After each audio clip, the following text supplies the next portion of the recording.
देख रहे हैं सुदर्शन न्यूज।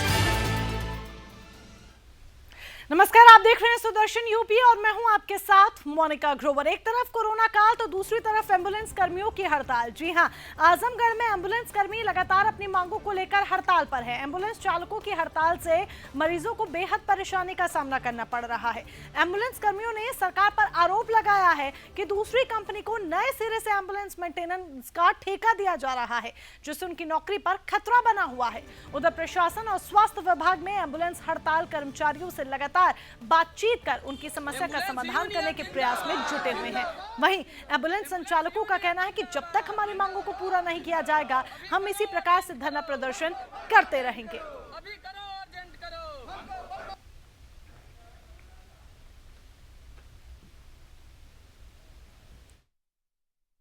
हम लोगों की हड़ताल इसलिए हुई है कि सन 2012 से एम्बुलेंस चल रहा है सेवा पूरे उत्तर प्रदेश में, जो 19,200 कर्मचारी हमारे थे। उसके बाद सन 2017 में जब से योगी जी की सरकार आई है, उसके बाद पूरे उत्तर प्रदेश में 250 एएलएस के नाम से गाड़ियों का संचालन चल रहा था, जिसपे हमारे 1200 कर्मचारी नियुक्त थे। अब उस समय कोरोना वैश्विक महामारी में अपनी जान हथेली पर लेते हुए पूरे आम जनमानस की सेवा करते हुए कितने भाई हमारे प्राणों की आहुति दे दिए। उसके बाद न तो उन लोगों को 50 लाख का जो बीमा का वो पैकेज माननीय प्रधानमंत्री मोदी जी द्वारा जो वादा किया गया था वो मिला। उसके बाद उन्हीं एएलएस कर्मचारियों के साथ आज क्रूरतापूर्वक व्यवहार करते हुए उन लोगों को नौकरी से निकाल के एक कंपनी दूसरे कंपनी को टेंडर दिया।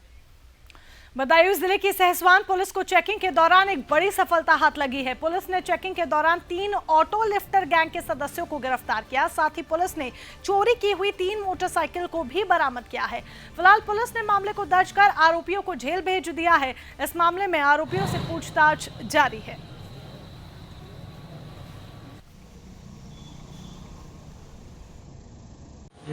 कल दिनांक 26/7/2021 को थाना सहसवान के उपनिरीक्षक अशोक कुमार, उपनिरीक्षक रणवीर सिंह, मैं हमारा ये कांस्टेबलों के साथ ये बिसोली रोड डाकबंगला तिराहे के पास वाहनों की चेकिंग करा रहे थे।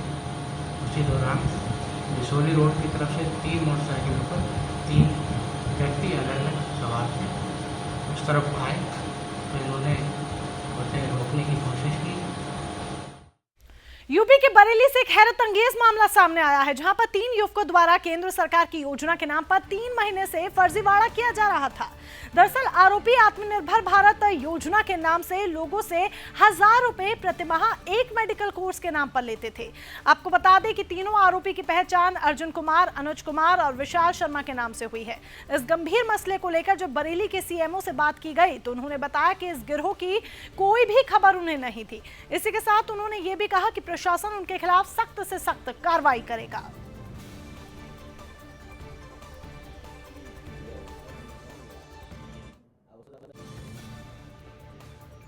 इस मामले के बारे में मुझे कोई जानकारी नहीं है जी। यदि सर ये मामला आपके संज्ञान में आता है तो क्या इन लोग के खिलाफ कुछ एक्शन विभागीय स्तर से हो सकता है? पहले हम देख लेते हैं कि क्या मामला है, उसके बाद में नियमानुसार उसके खिलाफ कार्रवाई कीजिए, यदि उसने परमिशन नहीं ली होगी तो। जी। बुलंदशहर में सरकारी सेवा में कार्यरत एम्बुलेंस चालकों ने एम्बुलेंस हड़ताल शुरू कर दी है। एम्बुलेंस चालकों का कहना है कि ठेका प्रथा से उनको वेतन पूरा नहीं मिल रहा है और आउटसोर्सिंग के माध्यम से किसी और को ठेका दे दिया गया है, जिससे एम्बुलेंस कर्मियों को उनकी नौकरी पर खतरा बना हुआ है। साथ ही कर्मियों ने सरकार से मांग करते हुए कहा है कि चिकित्सा विभाग एम्बुलेंस चालकों के ठेका प्रथा को खत्म करे, जिससे उनका भविष्य सुरक्षित रहे और उन्हें पूरा वेतन मिल सके। फिलहाल प्रशासन की तरफ से स्वास्थ्य सेवाएं प्रभावित नहीं हो, इसलिए समस्या के समाधान के प्रयास लगातार किए जा रहे हैं।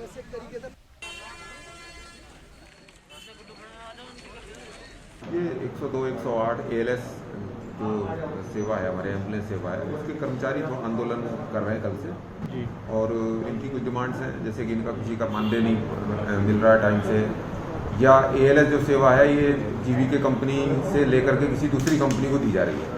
तो उन्होंने अपने नए अपॉइंटमेंट करने का उनका प्लान है। तो जो पहले से एएलएस सेवा में जो इनके कर्मचारी लगे हुए हैं उनको थोड़ी सी इस पर आपत्ति है, इसीलिए इसी को लेकर के चंदौली जिले के प्रभारी और ऊर्जा राज्य मंत्री रमाशंकर सिंह पटेल ने ब्लॉक का निरीक्षण किया। इस दौरान उन्होंने अभिलेख देखे, साथ ही योजनाओं की प्रगति के बारे में अधिकारियों से जानकारी ली। कई योजनाओं की सुस्त रफ्तार पर संतोष जताया तो राज्य मंत्री ने अधिकारियों को विकास कार्यों में तेजी लाने के निर्देश भी दिए।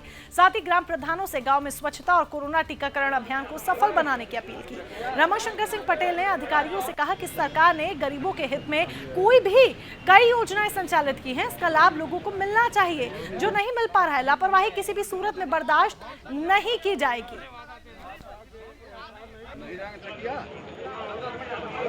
आज हम अपने प्रभार जनपद चंदौली में विकास कार्यों की समीक्षा के साथ हर विकास खंड में हमको जाकर के प्रधानमंत्री जी की, केंद्र सरकार की और प्रदेश सरकार की लाभकारी योजनाओं के बारे में जानकारी करना, लाभार्थियों से सीधा वार्ता करना, अपने कार्यकर्ताओं से वार्ता करना कि सरकार की योजना धरातल पर जा रही कि नहीं जा रही है, विकास कार्य हो रहा है कि नहीं हो रहा है, ब्लॉकों में स्थिति जनता की सुनवाई होती है कि नहीं होती है, जनता को बैठने की कोई व्यवस्था है कि नहीं है, उनको पानी पिलाने की व्यवस्था है कि नहीं, सारी व्यवस्था जो जनता से जुड़ी है और सरकार से जुड़ी है।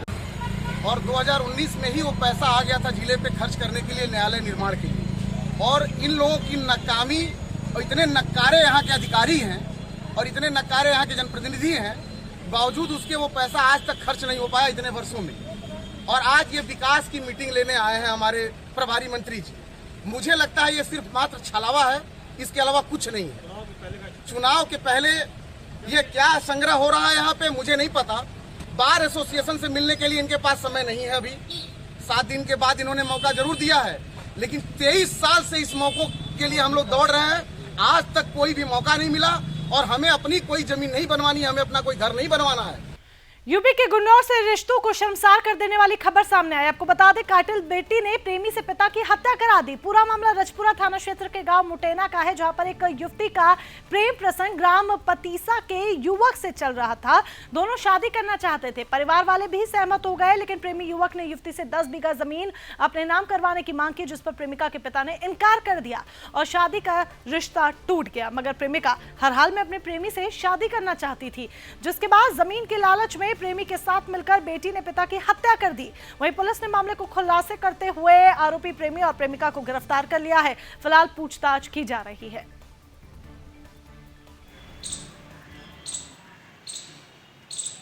थाना रजपुरा के अंतर्गत 20 जुलाई के दिन एक व्यक्ति जिसका नाम हरपाल सिंह है, एक ग्राम मटेना का रहने वाला है, इनकी शव एक पेड़ से लटका हुआ मिला था। घर वालों के द्वारा फौरी सूचना दी गई थी कि इन्होंने आत्महत्या की है, लेकिन पश्चात जब पोस्टमार्टम कराया गया तो इनके सर पर चोट का निशान मिला। तो आगे पुलिस ने अपनी तफ्तीश जारी रखी। आज इस घटना में 2 व्यक्तियों को गिरफ्तार किया गया है। एक इनकी बेटी प्रीति और दूसरा इनकी बेटी का प्रेमी धर्मेंद्र। इन दोनों को आज गिरफ्तार किया गया है। पूछताछ में ज्ञात हुआ कि प्रीति और धर्मेंद्र ये दोनों आपस में शादी करना चाह रहे थे, लेकिन इनके पिता इस बात पर राजी नहीं हो रहे थे। धर्मेंद्र की तरफ से 10 बीघा जमीन अपने नाम करने की बात कही गई थी, जो उन्होंने नहीं मानी और इस बात पर दोनों की शादी टूट गई थी। हाथरस के सहपऊ क्षेत्र के गांव उधैना में एसडीएम ने खाद्य सुरक्षा और औषधि विभाग की टीम से प्रोविजन स्टोर में छापा मारा, जहां कार्टन में पैक रखे करीब 4000 इंजेक्शन मौके से बरामद किए गए। आपको बता दें कि ऑक्सीटॉक्सिन इंजेक्शन दुकान में चोरी छिपे बेचे जा रहे थे। टीम ने मौके से 2 नमूने भी संकलित किए। बिना लाइसेंस के ही ये प्रोविजन स्टोर चल रहा था। फिलहाल पूरे मामले में उपजिलाधिकारी की तरफ से आगे की कार्रवाई की जा रही है। हमें सूचना प्राप्त हुई थी कि उधैना में गौरव प्रोविजन स्टोर नाम से किराने की दुकान है, जिसपे ऑक्सीटोसिन एक ये प्रतिबंधित इंजेक्शन होता है, वो बेचा जा रहा है। कितनी मात्रा में बरामद हुआ है? 4000 इंजेक्शन हमें बरामद हुए। बहुत बड़ा वो है उसका, वो बरामद हुआ है। उसी के दृष्टिगत जो ड्रग इंस्पेक्टर हैं और जो फूड वाली टीम है। उत्तर प्रदेश विधानसभा चुनावों को लेकर बसपा पूरी तरीके से चुनावी मोड में आ गई है, जिसके चलते अब उसने अपने प्रत्याशियों की घोषणा करना शुरू कर दिया है। कानपुर में बसपा ने अपना विधानसभा प्रभारी घोषित कर दिया। आपको बता दें कि बिठूर विधानसभा से बसपा ने रमेश यादव को अपना प्रभारी घोषित किया। आपको ये भी बता दें कि रमेश यादव बसपा के 2008 से कार्यकर्ता हैं। उनको इसके पहले मंडल स्तर पर कई जिम्मेदारी सौंपी जा चुकी है। बसपा के जिला कार्यकर्ता सम्मेलन के दौरान बीएसपी के सेक्टर प्रभारी ने लोगों से विधानसभा चुनाव में बसपा को जिताने की अपील की। बहुत बहुत धन्यवाद। समाज पार्टी की राष्ट्रीय अध्यक्ष,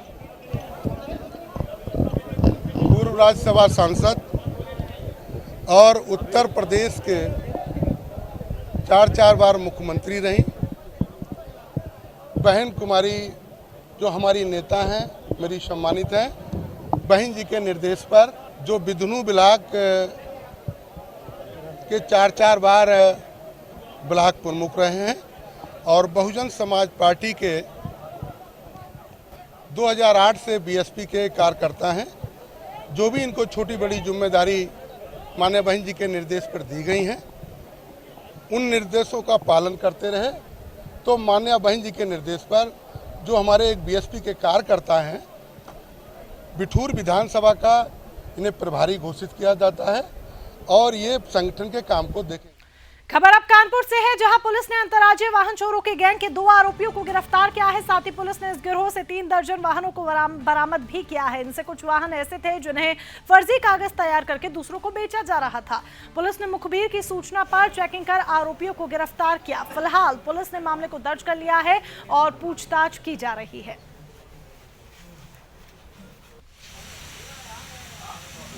41 गाड़ियों की बरामदगी की गई है, जिसमें 2 जो स्टेट लेवल के वाहन चोर थे वो पकड़े गए हैं। इसमें 3 लोगों का कुल गैंग है, जिसमें 2 को आज अरेस्ट कर लिया गया है और 41 कुल वाहन इसमें बरामद।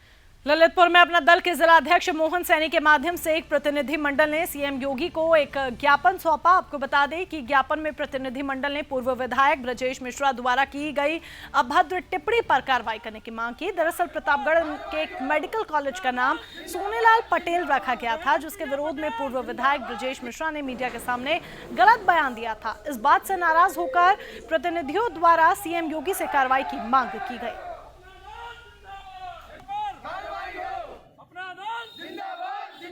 संस्थापक एएसआई डॉक्टर सोनेलाल पटेल के नाम पर प्रतापगढ़ में एक मेडिकल कॉलेज का नाम रखा गया है, जिस पर अभद्र टिप्पणी ब्रजेश मिश्रा और सौरभ ने की है डॉक्टर सोनेलाल जी पर। उनके खिलाफ मथुरा में बसपा कार्यकर्ताओं द्वारा कोविड प्रोटोकॉल्स की जमकर धज्जियां उड़ाई गई हैं। दरअसल बसपा के कार्यकर्ताओं ने एक दिवसीय स्तरीय प्रशिक्षण शिविर का आयोजन किया। वहां के स्थानीय गेस्ट हाउस में यह आयोजन हुआ, जिसमें सैकड़ों लोग बिना मास्क के उपस्थित रहे।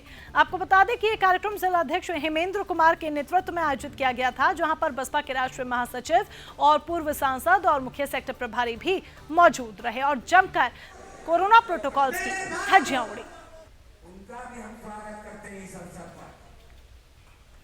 और अब खबर यूपी के मोदी नगर से, जहां पर देर रात चोरों ने सरकारी टीचर के मकान में सीढ़ी लगाकर घुसकर चोरी की घटना को अंजाम दिया। आपको बता दें कि घटना के वक्त घर वाले घूमने के लिए निकले हुए थे। इतना ही नहीं, घर में लगे सीसीटीवी को चोर निकालकर फरार हो गए। फिलहाल मामले की सूचना पुलिस को दे दी गई है और जांच पड़ताल भी प्रशासन की तरफ से शुरू कर दी गई है। घटना ये घटी है, आज सुबह जो है देखा यहाँ पे आते हुए मेरी बहन जो घूमने के लिए गई हुई थी, लद्दाख घूमने के लिए। उनका पूरा परिवार लद्दाख घूमने के लिए गया हुआ था। जैसे ही सुबह देखा यहाँ पे कि ताला टूटा हुआ है, खिड़कियाँ खुली हुई हैं। सहारनपुर में स्टोन क्रशर के संचालक और खनन कारोबारियों ने अन्य राज्यों से आए दिन हो रहे अवैध खनन से परेशान होकर काम बंद करने की चेतावनी दी है। आपको बता दें कि सहारनपुर के सभी स्टोन क्रशर के मालिकों ने एक मीटिंग आयोजित की, जिसमें जिले में आए दिन हो रहे अवैध खनन पर रोक लगाने की बात की गई। वहीं खनन कारोबारियों ने प्रदर्शन के दौरान ये भी कहा कि यदि उनकी मांगे पूरी नहीं की गई तो वो लखनऊ में सीएम आवास पर जाकर अनशन करेंगे। आज की जो मीटिंग है सहारनपुर क्रेशर यूनियन की तरफ से ऑर्गेनाइज की गई है, जिसमें हमारे प्रमुख मुद्दे जो हैं, हमारे जितने भी क्रेशर स्वामी हैं यहाँ मौजूद हैं। जनपद में 100 क्रेशर इस वक्त कार्यरत हैं, जिसमें से 84 भंडारण लाइसेंस हुए हैं। खबर यूपी के संत कबीर नगर से है, जहां पर हिसार बाजार के पूर्व ब्लॉक प्रमुख प्रिंस अगम सिंह और उनके सहयोगियों ने ग्राम पंचायत अधिकारी चंदन सिंह को ब्लॉक में बुलाकर मारपीट कर गलत काम करने का दबाव बनाया। आपको बता दें कि पीड़ित ने जब मामले की तहरीर पुलिस को दी तो आरोपियों के खिलाफ मुकदमा दर्ज किया गया। वहीं मामले के विरोध में खलीलाबाद विकास भवन के कर्मचारियों ने कार्यालय को बंद कर पुलिस से गिरफ्तारी की मांग की। इतना ही नहीं, पूर्व ब्लॉक प्रमुख की गिरफ्तारी के मामले में जिले के 9 खंड और जिला विकास भवन के कर्मचारियों ने पूरी तरह से बहिष्कार किया। बाजार ने हमें प्रमुख कार्यालय में बैठे थे, जिन्हें हमें अपना काम कर रहे थे, जिन्होंने हमें फ़ोन करके बुलाया और हम जब उनके बुलाने पर गए तो उन्होंने कई आवाज़ की पत्रावली नीचे करने। सोनभद्र में ओबरा में कोरियाई कंपनी दोसान 1320 मेगावाट की बिजली परियोजना सी का निर्माण कर रही है। आपको बता दें कि दोसान कंपनी ने कई भारतीय कंपनियों को सी परियोजना में कार्य करने के लिए ठेका दे रखा है, जिसके चलते हजारों मजदूर कर्मचारी काम कर रहे हैं। तो वहीं पर दूसरी तरफ HCPL सिंगरौली में कार्य करने वाले सैकड़ों मजदूर महीने भर से अपना बकाया वेतन की मांग को लेकर प्रदर्शन कर रहे हैं और साथ ही वेतन का भुगतान न होने से नाराज मजदूरों ने कार्य का बहिष्कार भी कर दिया है। इस मामले को लेकर मजदूरों ने कार्यालय पहुंचकर जिलाधिकारी को ज्ञापन सौंपकर बकाया वेतन की मांग की है। यूपी के डिप्टी सीएम केशव प्रसाद मौर्य आज वाराणसी पहुंचे। वहीं बीजेपी कार्यकर्ताओं ने उनका भव्य स्वागत किया। आपको बता दें कि उन्होंने वाराणसी पहुंचकर राकेश टिकैत पर निशाना साधते हुए कहा कि वो एक बरसाती मेंढक है जो कि भटक गए हैं और किसानों को भी भटका रहे हैं। इतना ही नहीं, उन्होंने ये भी बताया कि देश भर के किसान बीजेपी के समर्थन में खड़े हैं और सरकार उनके उत्थान के लिए लगातार काम कर रही है।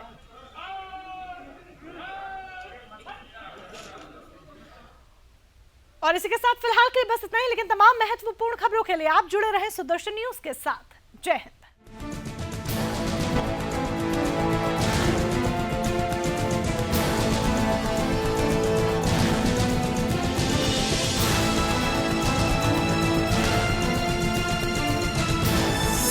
आप देख रहे हैं सुदर्शन